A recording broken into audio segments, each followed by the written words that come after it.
अस्सलामुअलैकुम, this is Moeed Pirzada in Washington DC. 7 जनवरी 2024 के इख्तिताम पे पाकिस्तान के हवाले से बहुत सी डेवलपमेंट्स हैं, इंटरेस्टिंग डेवलपमेंट्स हैं। क्वेश्चन ये उठता है कि सबसे अहम, सबसे फंडामेंटल डेवलपमेंट क्या है जो आज के दिन की गुज़िश्ता 24 घंटे की एक सेंटर ऑफ ग्रेविटी है, जैसे उस दिन के टेम्परेचर का, उसकी नब्ज़ का हमें पता चलता है। क्या सबसे इंपॉर्टेंट डेवलपमेंट वो है जहां international internet observer watchdog net block ये कंफर्म करता है कि संडे इतवार के दिन पूरे पाकिस्तान में सोशल मीडिया प्लेटफॉर्म्स एक बार फिर डिसरप्ट हो गए। ट्विटर, फेसबुक, इंस्टाग्राम, यूट्यूब, एक ऐसे वक्त में जब पाकिस्तान तहरीक इंसाफ, इमरान खान की जमात पाकिस्तान तहरीक इंसाफ एक टेलीथॉन के जरिए फंड रेजिंग कर रही थी। या सबसे इंपॉर्टेंट डेवलपमेंट वो है जहां कुछ दिनों की चहमगोइयों के बाद ये कंफर्म होता है कि सेक्रेटरी इलेक्शन कमीशन जनाब उमर हमीद साहब जो हैं, उन्होंने इख्तलाफात की वजह से, चूंकि चीफ इलेक्शन कमिश्नर जनाब राजा सिकंदर सुल्तान साहब के साथ उनके इख्तलाफात हैं, उन्होंने इस्तीफा दे दिया है, वो घर में हैं और वो काम नहीं कर रहे। जिसके बाद एक नई बहस छिड़ उठती है कि क्या पाकिस्तान में 8 फरवरी 2024 के इंतखाबात को मुलतवी करने की कोशिश हो रही। या सबसे इंपॉर्टेंट डेवलपमेंट वो है जहां इलेक्शन कमीशन ऑफ पाकिस्तान लिख के सुप्रीम कोर्ट ऑफ पाकिस्तान को संडे के दिन ये इन्फॉर्म करता है कि तहरीक इंसाफ ने जो इल्ज़ाम लगाया है कि हमें इलेक्शन के लिए लेवल प्लेइंग फील्ड नहीं मिल रही, ये बहतान है, हमारी बड़ी बेइज्जती कर दी गई है, इसको पिटिशन को डिसमिस किया जाए। क्योंकि 76%, 76% वो ये कहते हैं कि तहरीक इंसाफ के नेशनल असेंबली के लिए और प्रोविंशियल असेंबलीज के लिए जो नॉमिनेशन पेपर्स आए थे वो एक्सेप्ट कर लिए गए। या सबसे इंपॉर्टेंट डेवलपमेंट वो है जहां ये कंफर्म होता है कि किस तरह से बैरिस्टर अली जफर अभी भी ये केस बना रहे हैं कि इमरान खान की जो डिस्क्वालिफिकेशन की गई है, जो उनके कागजात नामजदगी एक्सेप्ट नहीं किए गए मियांवाली से और लाहौर से, उसके खिलाफ वो एक खासा वो समझते हैं कि एक मास्टर केस एग्जिस्ट करता है। बिकॉज इलेक्शन एक्ट 2017 का जो अमेंडमेंट हुई थी उसमें इलेक्शन कमीशन की जो पावर्स हैं उन्हें रिस्ट्रेन कर दिया गया था कि वो किसी को इलेक्शन से रोक नहीं सकते। या बहुत इंटरेस्टिंग डेवलपमेंट वो है जहां रऊफ हसन साहब एक टेलीविजन प्रोग्राम में अपीयर होते हैं और वो कंफर्म करते हैं कि किस तरह से तहरीक इंसाफ और सियासी जमातों के साथ अलायंसेस पे, बिकॉज तहरीक इंसाफ को शक है कि उससे बल्ले का निशान जो है वो नहीं मिल सकेगा। या ये सारी डेवलपमेंट जो हैं, ये टुगेदर इनको मिला के आप देखें तो आपको पाकिस्तान की सियासत जो है वो समझ आती है। लेकिन इन सब डेवलपमेंट्स की तरफ चलने से पहले, और इन सब की थोड़ी थोड़ी डिटेल्स में आपसे शेयर करूंगा, सबसे पहले मुझे ये रीअफर्म करने दीजिए कि इस वक्त जहां हम खड़े हैं वहां इसमें कोई मुज़ायका नहीं है, ये बात बिल्कुल वाज़ेह हो चुकी है। इमरान खान, तहरीक इंसाफ के फाउंडर रहनुमा Imran Khan, the former prime minister of Pakistan, the 22nd prime minister of Pakistan जो हैं, वो जेल में जाने के बाद पहले से ज्यादा ताकतवर, पावरफुल, मजबूत होकर सियासी तौर पर इमर्ज कर रहे हैं। अब 5 जनवरी 2024 को इमरान खान को जेल में 5 महीने यानी 150 दिन हो जाते हैं और उस हिसाब से अब 151, 152 दिन जो हैं उन्होंने जेल में मुकम्मल कर लिए हैं। लेकिन जेल में जाने से उनकी सियासी असर रसूख, उनकी ताकत, उनकी ब्रांड पावर जो है उसमें कोई कमी नहीं हुई। उनको जेल में डालने वालों का ख्याल ये था कि जब out of the site, out of the mind कि उनको जेल में डाल देंगे तो अवाम और उनके दरमियान रिश्ता जो है वो खत्म हो जाएगा, उनका असर खत्म हो जाएगा, लोग उन्हें भूल जाएंगे, वो जहनों से महव हो जाएंगे। लेकिन सिर्फ इसको देख लें, जिसकी मैं स्क्रीन शेयरिंग आपसे करता हूं, कि इकोनॉमिस्ट में इमरान खान का जो ऑपेड पीस है उसके ऊपर जिस किस्म की दुनिया भर में बहस छिड़ी है, जो एक ग्लोबल डिबेट की उसने शक्ल इख्तियार कर ली पाकिस्तान में और अक्रॉस द वर्ल्ड, और उसके ऊपर जितनी कंट्रोवर्सी है, जिस तरह से पाकिस्तान के केयरटेकर, सो कॉल्ड केयरटेकर हुकूमत के इंफॉर्मेशन मिनिस्टर जनाब मुर्तजा सोलंकी साहब जो हैं, उन्हें खिफत उठानी पड़ी, शर्मिंदगी का सामना करना पड़ा, उन्होंने सैकड़ों लोगों के लगता है कि ट्विटर हैंडल जो है वो उन्होंने ब्लॉक कर दिए हैं। ये सारी सूरत हाल टेस्टिफाई करती है कि इमरान खान का असर रसूख कितना ज्यादा बढ़ गया है जेल में जाने से। मुझे इजाजत दें कि मैं एक स्क्रीन शेयरिंग करके मैं आपको दिखा सकूं कि मैं क्या चीज कह रहा हूं। ये स्टोरी तो डॉन की है, इसको नहीं, ये पहले मैं आपको दिखाता हूँ। ये देखें, ये मेरे ट्वीट है, ये मुझे किसी ने भेजा था ये इमेज, कि पिछले 48 से 60 घंटों के अंदर ट्विटर ने, इकोनॉमिस्ट ने, जो इंटरनेशनल जरीदा है लंदन बेस्ड, उसने इमरान खान का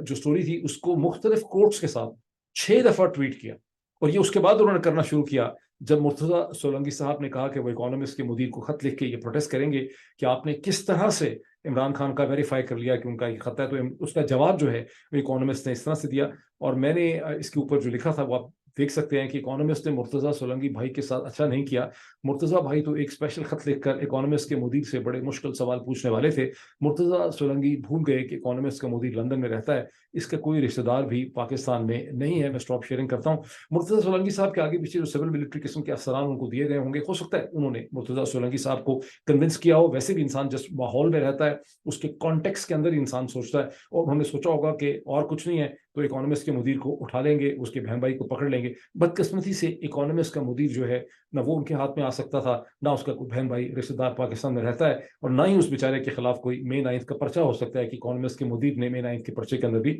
लोगों को ट्वीट करके उकसाया था। बहरहाल इस बात से हम आगे चलते हैं, हम उस डेवलपमेंट की तरफ आ जाते हैं जहाँ एक बार मैं आपसे स्क्रीन शेयरिंग करूंगा, बिकॉज एनुअल यकीन भी एक चीज होती है, आपको दिखाना बड़ा जरूरी होता है। जब इंटरनेशनल वॉच डॉग,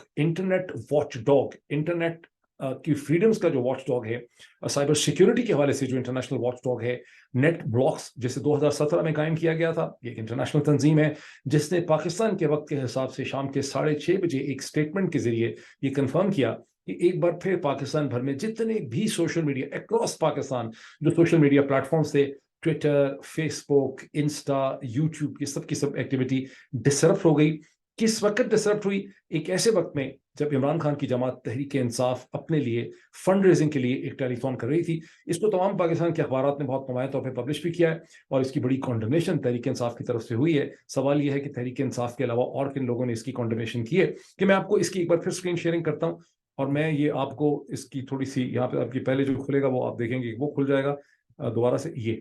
ये आप इसे देखें। Social media platforms across Pakistan face disruption एमिड PTI virtual fund raiser net blocks, और इसको मैंने सिर्फ इसलिए दिखाना था कि ये देखें, मैंने जिसको मैं एनुअल यकीन कहता हूँ वो ये चीज़ है जो मैं अभी आपके सामने दिखा रहा हूँ। यहाँ मैं स्क्रीन शेयरिंग इसकी रोक देता हूँ और मैं वापस आ जाता हूँ। पाकिस्तान टेलीकम्युनिकेशन अथॉरिटी से जब पाकिस्तान के किसी अखबार ने, गालिबन डॉन ने पूछा, इसी स्टोरी में जो मैंने आपको दिखाई है उसमें लिखा हुआ था कि क्या माजरा है पाकिस्तान में, कैसे सोशल मीडिया प्लेटफॉर्म जो हैं वो डिसरप्ट हो गए हैं, तो क्या कमाल मासूमियत और सादगी का जवाब दिया पाकिस्तान टेलीकम्युनिकेशन अथॉरिटी पीटीए ने। उनका कहना था ऐसा तो कुछ भी नहीं हुआ, सब कुछ ठीक है, सब नॉर्मल है, सारा मुल्क ठीक काम कर रहा है, सारी एक्टिविटी ठीक है। इसी किस्म का जवाब ईसीपी ने भी संडे के दिन इलेक्शन कमीशन ने सुप्रीम कोर्ट को दिया है। बहरहाल मुझे याद पड़ता है कि लोग बताते हैं कि मुद्दतों पहले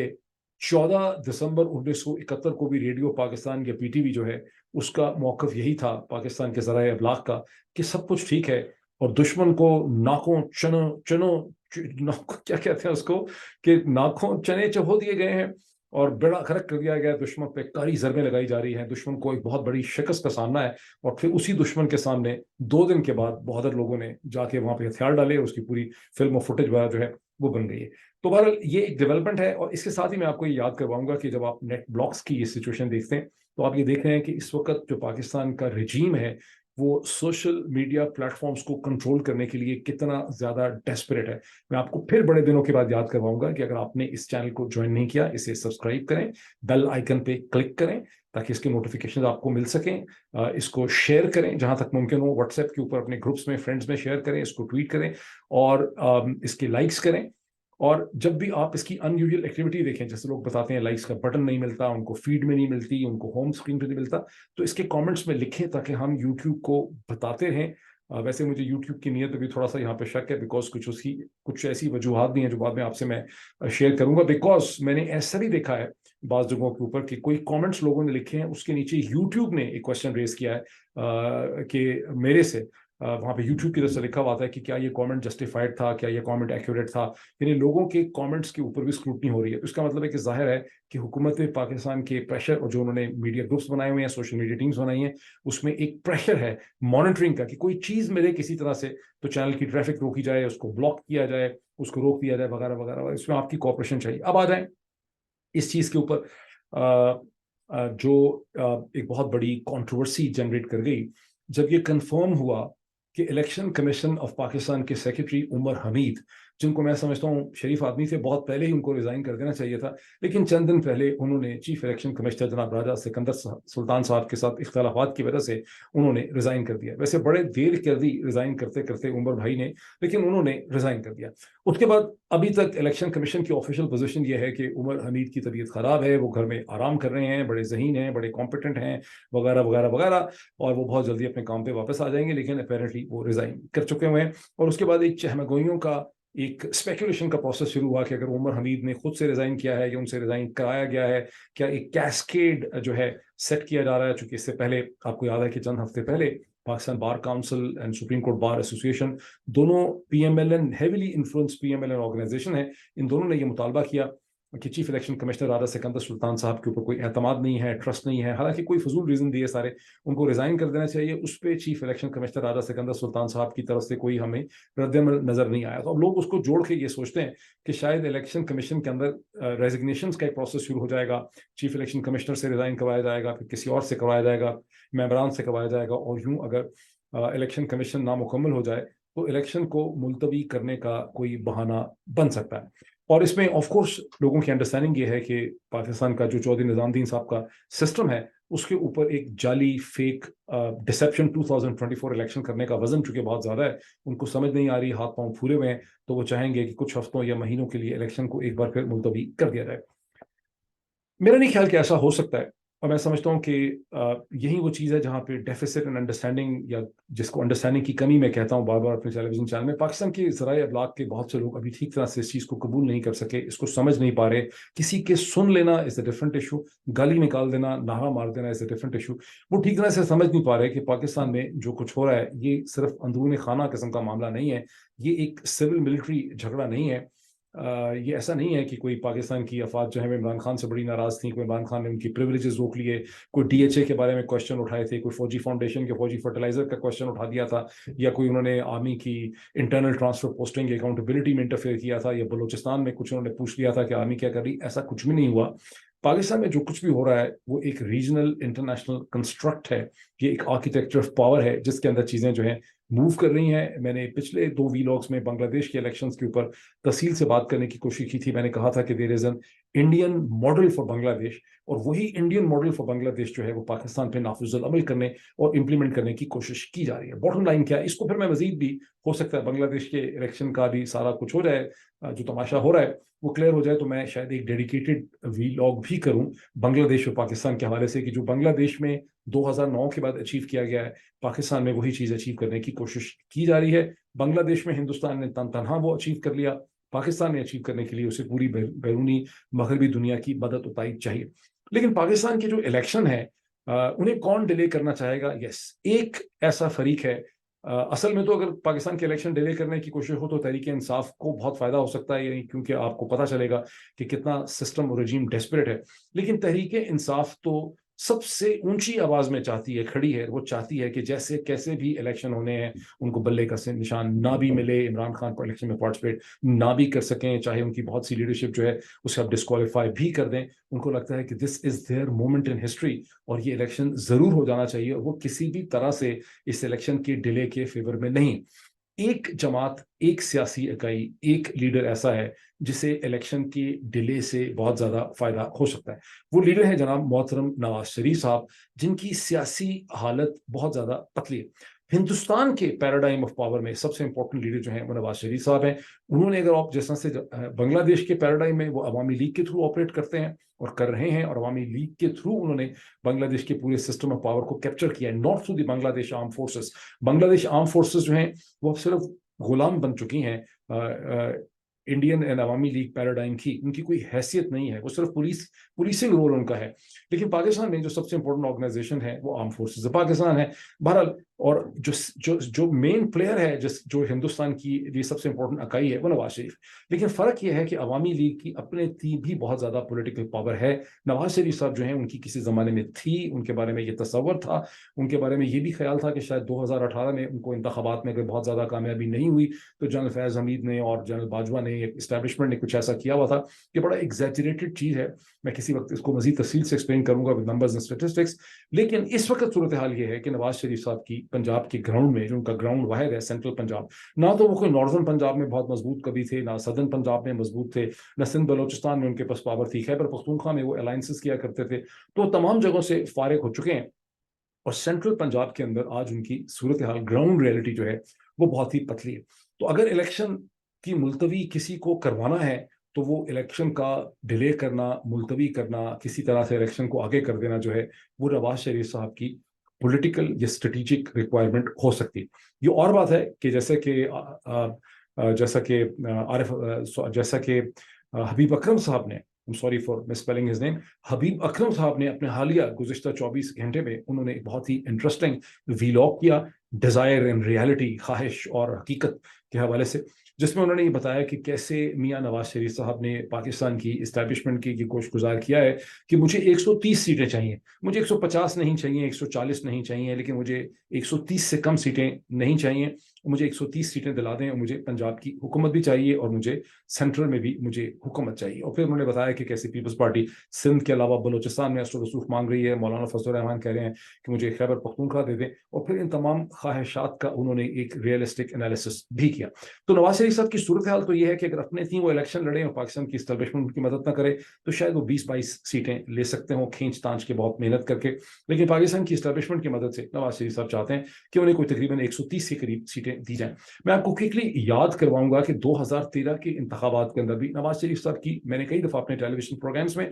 और अपने वीलॉग्स के अंदर ये एनालिसिस आपके सामने प्रेजेंट किया कि नवाज शरीफ साहब की एक्चुअल जो इलेक्टोरल स्ट्रेंथ थी वो उस वक्त भी 100 सीटों की थी. इससे ज्यादा वो 2013 के इंतखाबात में भी नहीं ले सकते थे, लेकिन उस वक्त भी उन्होंने झुरलू फेरा with the help of returning officers and Punjabi bureaucracy. लोग कहते हैं कि जनरल कयानी ने भी उनकी मदद की. जनरल कयानी शायद एक बार फिर एक एक्सटेंशन के चक्कर में थे, ये कंफर्म नहीं है, लेकिन जो चीज़ कंफर्म्ड है मुझे अच्छी तरह से पता है कि 2013 के इंतखाबात में भी नवाज शरीफ साहब की एज पर माई एनालिसिस 90-100 से ज़्यादा सीटें नहीं आ सकती थी. उसकी वजह यह है कि नवाज शरीफ साहब की पार्टी लॉक्ड है, बिल्कुल लॉक्ड है, कि उसके ऑप्शंस नहीं है. उसके पास खैबर पख्तूनख्वा नहीं है, उसके पास सिंध में कोई असर नहीं है, उसके पास कराची में कोई असर रसूख नहीं है, उसके पास बलोचिस्तान में कुछ नहीं है, और फिर उसके पास पंजाब के अंदर भी उसके पास सिर्फ एक रीजन है, तो उसके पास कोई बहुत बड़ा प्ले ग्राउंड है नहीं है. तो उस वक्त भी वो सेंट्रल पंजाब से अपनी सीटें अगर लेते तो 90-100 ले सकते थे, लेकिन उनको 130 सीटें चाहिए थी. और फिर आपको याद होगा कि नवाज शरीफ साहब ने रात के 10 बजे, जब अभी इलेक्शन की काउंटिंग का, वोट काउंटिंग का प्रोसेस अभी कंप्लीट नहीं हुआ था, तो उन्होंने एक तकरीर कर दी, फातिहाना तौर पर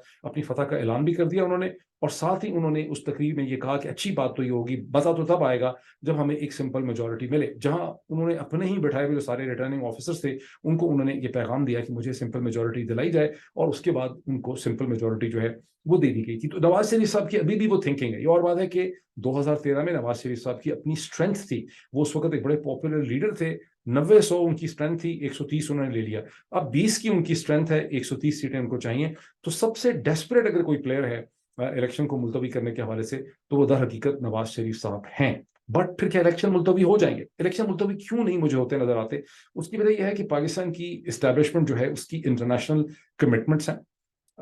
जब भी कहीं कोई स्ट्रॉन्ग मैन लगाया जाता है तो आप, क्योंकि अगर पाकिस्तान की इस्टेब्लिशमेंट इस स्टेज के ऊपर इलेक्शन को डिले करती है, मुलतवी करती है, तो उसका जो सिग्नल जाएगा, उसको जो इंटरप्रेट किया जाएगा, उसकी जो तशरीह होगी वाशिंगटन के अंदर, लंदन के अंदर, ब्रसल्स के अंदर, यूरोप में, कनाडा में, ऑस्ट्रेलिया में, न्यूजीलैंड में, हिंदुस्तान के, कि पाकिस्तान की मौजूदा military establishment is not in control. इनसे ये चीज़ों पे काबू नहीं पा रहे, ये चीज़ों को एक डायरेक्शन में स्टेयर नहीं कर पा रहे, ये कमज़ोर हैं, इनके हाथ पांव फूले हुए हैं, और किसी भी तरह भी पाकिस्तान का रजीम ये नहीं चाहेगा कि अमेरिका, बरतानिया, European Union, World Bank, Asian Development Bank, इन सब के सामने, हिंदुस्तान के सामने, पूरी दुनिया को ये मैसेज आए कि ये हथियार फेंक चुके हैं, पाकिस्तान की इंटरनल पॉलिटिक्स में चीज़ें इनसे कंट्रोल नहीं हो रही. जब भी इंपीरियल ऑर्डर्स होते हैं और उनके जो स्ट्रॉन्ग मैन होते हैं, तो उसकी जो सिंगल बिगेस्ट क्वालिटी चाहिए होती है, खा वो रोमन एम्पायर हो या ऑटोमन एम्पायर हो या अमेरिकन इंपीरियल ऑर्डर हो, तो ये देखना होता है कि जिसको आप स्ट्रॉन्ग मैन आपने बिठाया होता है, ये जिस स्ट्रॉन्ग मैन को आप सपोर्ट कर रहे होते हैं, क्या वो स्ट्रॉन्ग है कि नहीं है. रबा का जो मैसेकर किया था अगस्त 2013 में इजिप्ट में जनरल सिसी ने, उस मैसेकर को करके जनरल सिसी ने दुनिया को अपने जो एक्सटर्नल सपोर्टर्स थे, सऊदी अरब, इजराइल, अमेरिका और यूरोप, उनको ये बताया था कि I am a strong man, मैं अपने लोगों का खून बहा सकता हूँ. फिगर अगर वैसे तो कोट किया जाता है 900,000 का, لیکن در حقیقت اگر آپ مسلم بردرہڈ کے اکاؤنٹس دیکھیں تو سمجھتے ہیں کہ 3 سے 4 ہزار لوگوں کا قتل کیا گیا ایک دن میں, اور کہیں پر بھی پیسفل ڈسینٹ کے اوپر حملہ کرنا اور قتل عام کرنا لا انفورسمنٹ کا فوج کے ذریعے, یہ اس کا سب سے بڑا انسیڈنٹ ہے عصر حاضر کے اندر. ورنہ کہیں نہ کہیں کوئی کلیش ہو رہا ہوتا ہے. تو پاکستان کی جو یعنی پاور بروکرز ہیں, پاکستان کا جو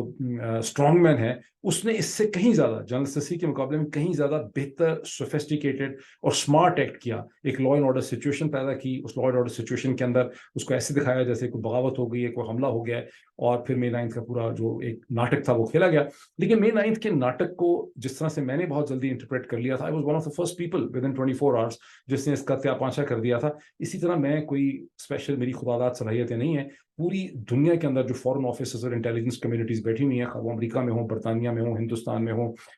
فرانس میں ہوں, جرمنی میں ہوں, برازیل میں ہوں, کینیڈا میں ہوں, خاص کر کے ہندوستان میں ہوں, ان کو اچھی طرح سے نظر آ گیا کہ یہ ناٹک تھا. کیونکہ ناٹک کو ڈیسیفر کرنا, انٹرپریٹ کرنا کو بہت مشکل کام نہیں. لیکن اس ناٹک کا بنیادی میسج یہ تھا کہ وی آر ان کنٹرول, اور ہم اپنے لوگوں کا خون بہا کے, کچھ لاشیں گرا کر ہم سچویشن کو کنٹرول کر سکتے ہیں. تو جب آپ یہ کہتے ہیں کہ جی ہم الیکشن ہی نہیں کرا پا رہے, پہلے بھی ہمیں الیکشن ملتوی کرنے پڑے آپ نے, تو دوبارہ اگر آپ کسی وجہ سے ٹیکنیکل گراؤنڈ میں کہتے ہیں کہ الیکشن ملتوی نہیں کروا رہے, تو آپ کلیئرلی یہ ایڈمٹ کریں گے کہ we are not in control. اس کی وجہ سے مجھے یہ لگتا ہے کہ الیکشن کو بہت ہی کوئی ایکسٹرا, پیسے تو پاکستان میں کچھ بھی ہو سکتا ہے, اور پریشر ضرور ہے اس پورے سسٹم کے اوپر, بیکاز جیسا کہ میں نے کہا کہ جیل میں بیٹھا ہوا عمران خان جو ہے, جیل سے باہر جو بیٹھا ہوا عمران خان تھا, اس کے مقابلے میں کہیں زیادہ مضبوط ہو گیا ہے, کہیں زیادہ پاورفل ہو گیا اور مربوط بھی ہو گیا ہے. جو جیل سے باہر بیٹھا ہوا عمران خان تھا, اس کو ہر دن انٹرنیشنل میڈیا سے, لوکل میڈیا کے سامنے ایک پوزیشن اختیار کرنی پڑتی تھی, اور کسی بھی انسان بندہ بشر ہے, وہ ہر 24 گھنٹے میں ایک نئی پوزیشن اختیار نہیں کر سکتا. یا تو بار بار عمران خان کو ریپیٹیشن کرنی پڑتی تھی, یا بار بار عمران خان سے غلطیاں بھی ہوتی تھیں اپنے بیانیے کے اندر. جیل میں بیٹھے ہوئے عمران خان کو پہلے سے کہیں زیادہ صورتحال کے اوپر کنٹرول ہے. تو پریشر ضرور ہے سسٹم پہ, لیکن مجھے نہیں لگتا کہ یہ انتخابات جو ہے اس کو ڈیلے کریں گے. اب آج ہی کے دن میں, سنڈے کے دن میں, الیکشن کمیشن آف پاکستان نے in writing supreme court of Pakistan کو یہ بتایا کہ جی 76% جو تحریک انصاف کے نامینیشن تھے وہ ایکسیپٹ ہو چکے ہیں, اور تحریک انصاف کی جو پٹیشن ہے کہ ہمیں لیول پلینگ فیلڈ نہیں مل رہی, اس کو آپ ڈسمس کر دیں. اور اس سے ایک دن پہلے چیف سیکرٹری پنجاب اور غالباً آئی جی پی وغیرہ جو ہیں وہ دے چکے ہیں. پہلے تو سپریم کورٹ کا یہ کہنا الیکشن کمیشن کو اور چیف سیکرٹری پنجاب کو یا آئی جی پی پنجاب کو یا ایڈوکیٹ جنرل پنجاب کو کہ آپ ہمیں بتائیں کہ سپریم کورٹ کے 22 دسمبر 2023 کے فیصلے پہ عمل درآمد ہو رہا ہے کہ آپ لیول پلینگ فیلڈ نہیں دے رہے, کیونکہ تحریک انصاف کی پٹیشن ہے کہ کنٹمپٹ آف کورٹ کیا جا رہا ہے, کنٹمپٹ آف سپریم کورٹ کیا جا رہا ہے. تو سپریم کورٹ کا ان سے پوچھنا جو ہے, اس سے زیادہ ان انٹیلیجنٹ چیز نہیں ہو سکتی. یہ تو آپ بیسکلی طور پہ کہہ رہے ہیں کہ خود آ کے کہہ دیں کہ نہیں ہو رہی بیسکلی, اور وہی انہوں نے کیا ہے کہ ان سب نے کہا کہ نہیں نہیں, یہ تو ہم تو بالکل لیول پلینگ فیلڈ مائی باپ سرکار ہم تو پرووائڈ کر رہے ہیں, ہم پہ تو غلط الزام ہے. تو سپریم کورٹ نے جو ٹیسٹ رکھا, اس کا جو طریقہ پوچھا اس کو ویریفائی کرنے کا, وہ بالکل ہی بیکار تھا. اگر سپریم کورٹ سنسیئر ہوتی یہ پوچھنے میں, تو اسے پاکستان کے تمام اخبارات کے جو ایڈیٹرز ہیں ان کو بلا لینا چاہیے تھا, سارے اخبارات کے, ڈان کے, ٹریبیون کے, نیشن کے, نیوز کے, ٹیلی ویژن چینلز کے جو ایڈیٹرز ہیں, جو ٹیلی ویژن چینلز کی بیورو چیفز ہیں, ان سب کو کہنا تھا کہ جی آپ اپنے رپورٹرز سے پوچھ کے بتائیں کہ کیا سیٹس آف سرکمسٹانسز, یا ان کو اس کے علاوہ اسی میں ان کو ایڈ کرنا چاہیے تھا ہیومن رائٹ کمیشن کو, اسی میں ان کو ایڈ کرنا چاہیے تھا فافن کو, اسی میں ان کو ایڈ کرنا چاہیے تھا, اور جو الیکشن آبزرور گروپس ہیں اسی میں ان کو, انٹرنیشنل جو کورسپونڈنٹس ہیں ان کو بلا لینا چاہیے تھا. اگر سپریم کورٹ سنسیئر ہوتی, اگر سپریم کورٹ آنےسٹ ہوتی, تو سپریم کورٹ نے ایک مذاق کیا, اور اس کے مذاق کے جواب میں الیکشن کمیشن نے یہ اپنے اعداد و شمار دے دیے. میں دیکھتا ہوں بہت سے لوگ پاکستان کے ذرائع ابلاغ میں ایسے بھی ہیں جو مسلسل یہ جو تحریک انصاف کے جن نامینیشن پیپرز ایکسیپٹ ہو گئے ہیں, اس کو بنیاد بناتے ہیں ایک بڑی پازیٹیو قسم کی خبر کی, بہت سے کاغذ جو ہے وہ ایکسیپٹ ہو گئے ہیں. یہ ایک دیکھیں گرینڈ اسکیم تھی کہ پہلے آپ نے فرسٹ لیول میں 100% لوگوں کو ریجیکٹ کر دیا, اب آپ کیس بائی کیس بیسس میں ان کو آپ اجازت دے رہے ہیں. اس سے کچھ بھی سیٹل نہیں ہوتا جب تک آپ کو یہ کیٹیگوریکلی نہیں پتہ چل جائے گا کہ سارے جتنے کی لیڈرز ہیں تحریک انصاف کے, جو اپنے اپنے حلقے کانسٹیٹوئنسی میں اہمیت رکھتے ہیں, جن کے نام سے عوام واقف ہے, کہیں مراد سعید ہوں, کہیں ڈاکٹر یاسمین راشد ہوں, کہیں کوئی اور ہو, میں صرف ایگزامپلس کے طور پہ کہہ رہا ہوں, جب تک ان سب کے کاغذات نامزدگی آپ کو نہیں پتہ چلتا کہ ایکسیپٹ ہو چکے ہیں, اپروو ہو گئے ہیں الیکشن کے لیے, اور تمام رکاوٹیں ختم ہو گئی ہیں, آپ نہیں کہہ سکتے. لیکن یہ سب کچھ بھی کم اہمیت رکھتا ہے. سب سے امپورٹنٹ وہ چیز ہے کہ بلے کا نشان تحریک انصاف کو ملتا ہے یا نہیں ملتا, یا کوئی اور نشان ان کو ملتا ہے یا نہیں ملتا. اور اس حوالے سے جو سب سے امپورٹنٹ پروسیڈنگ ہے وہ ہے جو پشاور ہائی کورٹ کے سامنے جو 3 ممبر ایک بینچ ہے, جس نے 9 جنوری کو ٹیوزڈے کے دن اس پٹیشن کو, تحریک انصاف کی اس پٹیشن کو سننا ہے. یہ ایک ڈویژنل بینچ ہے, وہاں کیا فیصلہ ہوتا ہے. اب میں اس پہ آتا ہوں، اس کی اہمیت کے ساتھ ایک اور چیز آپ کے سامنے رکھتا ہوں. رؤف حسن صاحب جو سیکرٹری ہیں اور کور کمیٹی کو سارے فنکشنز کو لیڈ کرتے ہیں، اس کو کوآرڈینیٹ کرتے ہیں، وہ ایک مختصر دورانیے کے انٹرویو میں ماریہ میمن کے ساتھ اپیئر ہوتے ہیں ARY نیوز کے اوپر. وہ بہت انٹرسٹنگ ایک انٹرویو ہے جس میں ماریہ میمن ان کو یہ کہتی ہیں، اسی کے حوالے سے سوال اٹھائے جاتے ہیں جو پہلے میں بات کر رہا ہوں. ماریہ میمن کو کہتی ہیں کہ دیکھیں بلے کے نشان کا بھی مسئلہ ہے. وہ وہاں پر رؤف حسن یہ اعتراف کرتے ہیں کہ ہم اسٹرگل تو بہت کر رہے ہیں، ہم سپریم کورٹ میں بھی جائیں گے، لیکن ہمیں شک ہے اور ہمیں لگ رہا ہے کہ ہمیں بلے کا نشان جو ہے وہ نہیں لینے دیا جائے گا، اور ہم اس کے حوالے سے کاؤنٹر اسٹریٹجیز اختیار کریں. یعنی ذہنی طور پر تحریک انصاف جو ہے اس نے یہ کنکلوڈ کیا ہے کہ کچھ بھی ہم کر لیں ہمیں شاید بلے کا نشان نہیں مل سکے گا. اس پہ مجھے تھوڑا سا آبجیکشن ہے، بیکاز میں سمجھتا ہوں کہ مجھے ابھی بھی بہت اعتماد ہے کہ پشاور ہائی کورٹ اس میں ایک لیول جسٹس انصاف کرنے کی کوشش کرے گی، اسی لیے وہاں کے چیف جسٹس نے ایک 3 ممبر بینچ جو ہے وہ بنایا. لیکن یہ ممکن ہے کہ الیکشن کمیشن اس کے خلاف سپریم کورٹ میں جائے، اور سپریم کورٹ سے مجھے بہت زیادہ توقع اس لیے نہیں ہے کہ اب تک کی جو آبزرویشن، کامنٹس اور جو بہت سے اسٹیٹمنٹس آنریبل چیف جسٹس جناب قاضی فائز عیسیٰ صاحب کے ہمارے سامنے آئی ہیں، وہ کہیں پہ بھی کوئی کانفیڈنس انسپائر نہیں کرتی کہ وہ عدل کے لیے کھڑے ہیں، انصاف کے لیے کھڑے ہیں. وہ تو ایسا لگتا ہے نواز شریف صاحب کے لیے کھڑے ہیں. تو بہرحال رؤف حسن نے یہ اعتراف کیا کہ ہمیں اعتماد نہیں ہے کہ ہمیں بلے کا نشان ملے گا، کیونکہ ہم اس کی پوری ایفرٹ کر رہے ہیں. پھر ماریہ میمن نے ان سے یہ بھی کہا کہ 2002 میں مائنس نواز تھا، مائنس بے نظیر تھی، تو آخر آپ کیوں لگتے ہیں کہ یہ الیکشن مائنس عمران خان نہیں ہوگا. اس پر رؤف حسن نے یہ اعتراف کیا کہ اس الیکشن میں تو لگ یہی رہا ہے کہ عمران خان کو پارٹیسپیٹ کرنے کا رائٹ نہیں ملے گا، کیونکہ ہم اس کی اسٹرگل کر رہے ہیں. اور اشارہ ان کا اس پٹیشن کی طرف تھا جو لاہور ہائی کورٹ کے راولپنڈی ڈویژنل بینچ کے اندر، جہاں بیرسٹر علی ظفر اپیئر ہوئے ہیں میرا خیال ہے فرائیڈے کے دن یا سیٹرڈے کے دن آخری دفعہ. اور وہاں پہ انہوں نے جو آرگومنٹ پیش کیے ہیں کہ الیکشن ایکٹ 2017 میں الیکشن کمیشن کی جو پاورز ہیں کسی کو الیکشن سے روکنے کی، وہ محدود کر دی گئی تھی، ریسٹرکٹ کر دی گئی تھی. یہ اور بات ہے کہ جو DG لا اپیئر ہوئے وہاں پہ الیکشن کمیشن کے بہاف پہ، ان کا کہنا یہ تھا کہ، اور ان کا کیس اسٹرانگ ہے، مطلب انڈر دی سرکمسٹانسز، جس قسم کے سرکمسٹانسز بنائے گئے ہیں کہ عمران خان کی کنوکشن ہوئی ہے، کنوکشن سیٹ اسائڈ نہیں ہوئی تو شاہ خانہ کے کیس میں. یاد یہ رہے کہ عمران خان نے 2 جگہ سے نامینیشن پیپرز فائل کیے ہوئے ہیں، ایک میاں والی سے اور دوسرے لاہور سے. یعنی 122 لاہور ہے، دوسرا میاں والی کا ہے، اور دونوں ہی جگہوں سے عمران خان کے کاغذات نامزدگی جو ہے وہ ریجیکٹ ہو گئے. انڈر دی سرکمسٹانسز چونکہ سارا مسئلہ ہی اس عمران خان کا ہے، تو یہ بڑا مشکل ہے، کیونکہ الیکشن ایکٹ 2017 کے اندر جو امینڈمنٹ ہوئی ہے اس کی روح سے تو عمران خان کو حق ملنا چاہیے پارٹیسپیٹ کرنے کا الیکشن میں، لیکن انڈر دی سرکمسٹانسز ہم ایکسپیکٹ نہیں کرتے کہ ان کو یہ حق جو ہے وہ مل سکے گا. یہ وہی انٹرویو ہے جس میں رؤف حسن یہ کہتے ہیں کہ اگر یہ سب کچھ بھی ہو جائے گا تو ہمارے پاس اور آپشنز بھی ہیں. اور وہ آپشنز کیا ہیں؟ وہ آپشنز یہ ہیں کہ ہم دوسری جماعتوں کے ساتھ الائنس کر سکتے ہیں جن کے پاس سمبل ہوگا. وہ کون سی جماعتیں ہیں؟ اس میں شیرانی صاحب کی جماعت کی بات ہو رہی ہے، شاید اس میں جماعت اسلامی کے ساتھ غور ہو رہا ہو. یہ وہ تمام ایشوز ہیں جن کے اوپر میں مزید آپ سے بعد میں بات کروں گا. ابھی میں یہ کہہ کے کنکلوڈ کرتا ہوں کہ جیل میں بیٹھا ہوا عمران خان پہلے سے زیادہ سیاسی طور پہ مضبوط، طاقتور اور مضبوط نظر آ رہا ہے، اور یہ پاکستان کے نظام کے لیے ایک بہت بڑا چیلنج ہے. اور جتنی سوفیسٹیکیٹڈ بڑی پولیٹیکل جنگ، نپی تلی، ہر سٹیپ، ہر سٹیج پہ، ہر سینٹی میٹر کے اوپر جو جنگ عمران خان کی جماعت لڑ رہی ہے، یہ میری مشاہدے میں نہیں ہے کہ اس سے پہلے پاکستان میں کسی نے اتنی بڑی سیاسی جنگ لڑی ہو پاکستان کے مستقبل کے لیے. So this is a very important moment in Pakistan's history. Let's keep watching. Thank you.